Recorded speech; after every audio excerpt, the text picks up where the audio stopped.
Hi hello. അപ്പോൾ ഞാൻ ഇന്ന് കാണിക്കാൻ പോകുന്നത് ഒരു അടിപൊളി മീൻ കറിയാണ് കേട്ടോ. സാധാരണ വെക്കുന്ന പോലെ തന്നെയാണ് വെക്കുന്നതെങ്കിലും കണ്ട് നോക്കുക.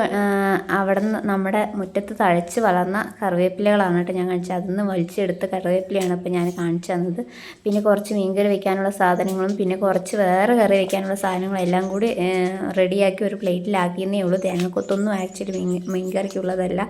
പിന്നെ ഞാൻ നോക്കൂ, നമ്മുടെ ആസാമിൻ്റെ ഇങ്ങനെ അത്ര നല്ല പുളിയൊന്നും അല്ലെങ്കിലും ആസാമിൽ നിന്ന് നമുക്ക് പുളി കിട്ടിയിട്ടുണ്ട് കേട്ടോ. അപ്പോൾ അതൊന്ന് ഉണങ്ങാൻ വെച്ചിരിക്കുകയാണ്. പിന്നെ ഇതാ ഈ വാഴക്കൈയൊക്കെ വെച്ചാണ് നമ്മൾ തീ പിടിപ്പിക്കൽ കേട്ടോ. ഇതൊക്കെ വെച്ചാണ് നമ്മൾ തീ പിടിപ്പിക്കൽ.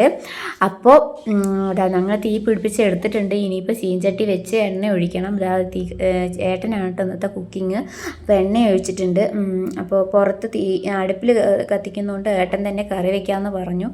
അപ്പോൾ ഏട്ടൻ ഈ കുക്കിംഗ് ഒക്കെ വെച്ചിട്ട് വലിയ ഇൻട്രസ്റ്റ് ഉള്ള കാര്യമായതുകൊണ്ടാണ് കേട്ടോ ഏട്ടൻ തന്നെ വെക്കുന്നത്. പിന്നെ അതുപോലെ തന്നെ ഉലുവയും കറിവേപ്പിലയും സവോളയാണ് കേട്ടോ നമ്മൾ ഇട്ടത്. അതിന് ശേഷം സവോള ഇട്ടതിന് ശേഷം പച്ചമുളകൊക്കെ ഇട്ടു കേട്ടോ.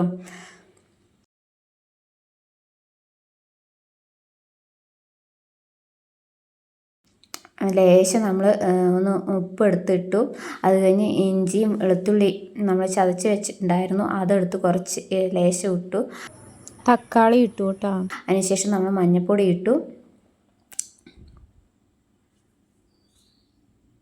അതിനുശേഷം മല്ലിപ്പൊടി ഇട്ടു.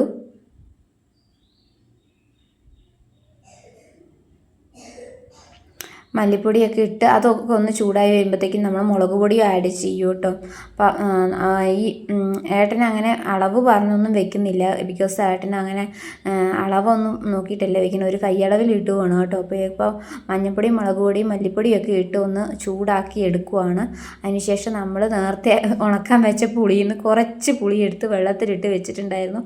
ആ പുളിയൊന്ന് നമ്മൾ ഇച്ചിരി പിഴിഞ്ഞ് അതിലോട്ട് ഒഴിക്കുകയാണ്. അപ്പോൾ പുളി ഒഴിച്ചാലല്ലേ മീൻ കറിക്ക് ആ ഒരു സംഭവം വരത്തുള്ളൂ. അപ്പോൾ അതാ മീൻകറി ആ പുളിയും കൂടി അങ്ങ് ഒഴിച്ചപ്പോഴത്തേക്ക് ആ മസാലയൊക്കെ ഒന്ന് സെറ്റായിട്ടുണ്ട് കേട്ടോ ഇപ്പം തന്നെ. ഇനി അതിലോട്ട് ആവശ്യത്തിന് ഇച്ചിരി ചാറിൻ്റെ എത്രത്തോളം ചാറ് വേണമെന്നുള്ളത് നോക്കിയിട്ട് ഇച്ചിരി വെള്ളവും കൂടി ഒഴിച്ച് കൊടുത്ത് സെറ്റാക്കിയിട്ട് നമുക്ക് മീനിടാം കേട്ടോ. തേങ്ങ അരച്ച മീൻ കറിയാണ് കേട്ടോ ഒഴിക്കണം. അപ്പോൾ അതുകൊണ്ട് തന്നെ തേങ്ങയും കൂടി ആഡ് ചെയ്യുന്നുണ്ട് കേട്ടോ.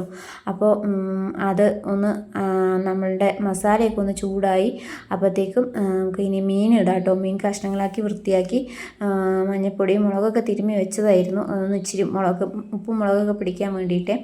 അപ്പം അങ്ങ് നമുക്ക് അതിലോട്ട് ആ ഗ്രേവിയിലോട്ടൊന്ന് ഇട്ട് കൊടുക്കാം കേട്ടോ.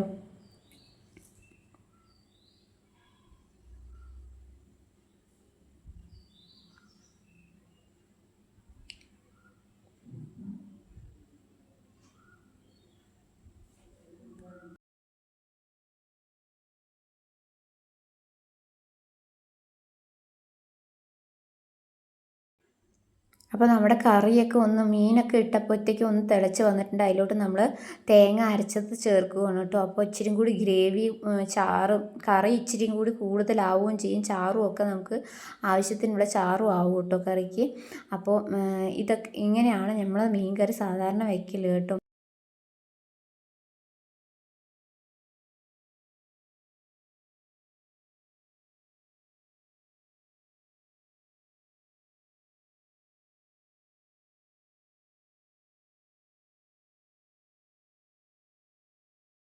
അടുപ്പിൽ എന്ത് കറി വെച്ചാലും അതിനൊരു പ്രത്യേക രുചിയും കൂടിയാണ് കേട്ടോ. അപ്പോൾ നിങ്ങളൊക്കെ ഇപ്പോഴും അടുപ്പിൽ വെക്കാറുണ്ടോ ഗൈസ്?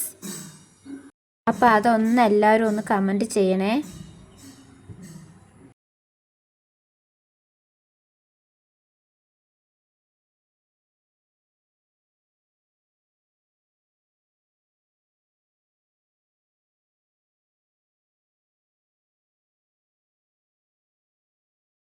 അപ്പോൾ ദാ നമ്മുടെ കറിയൊക്കെ നന്നായിട്ട് തിളച്ചു കേട്ടോ.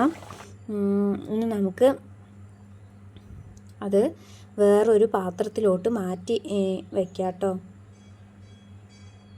അപ്പോൾ ഇതാ വേറൊരു പാത്രത്തിലോട്ട് മാറ്റിയിട്ടുണ്ട്. എല്ലാവർക്കും ഇഷ്ടപ്പെട്ടെങ്കിൽ ലൈക്ക് ചെയ്യുക, ഷെയർ ചെയ്യുക, കൂട്ടത്തിലൊന്ന് ഹൈപ്പ് ചെയ്യാൻ മറക്കല്ലേ.